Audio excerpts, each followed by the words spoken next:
Gingong tag-iya sa kani investment firm sa Davao City nga Juggle Innovative Marketing gipusil patay. Ano ang report?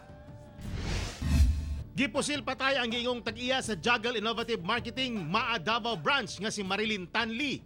Base sa report sa Kitaw-Taw Municipal Police Station sa Bukidnon, sakay kuno ang biktima sa SUV padulong sa farm niini sa Purok 1, Barangay Lorega sa Kitaw-Taw Miyerkules sa hapon. Diyang panaog na siya sa sakyanan, kalit kuno kining gipusil sa wala mailing suspetsado. Nadala pa sa German Hospital sa Barangay Buda si Tanli, apan namatay gihapon kini tungod sa mga samad sa ulo. Sumala sa Davao Anti-Scam Unit, gipanag-iyahan kuno sa biktima among kumpanya nga gipasira sa syudad tungod kay walay business permit. Lakip kuno kini sa investment scam nga mitumaw niadtong 2019. Ginaimbestigahan sa kapulisan kung may kalabutan ba sa mong investment scam, bangi sa yuta o personal ang motibo sa krimen. Ako si Teco Campo para sa One Mindanao.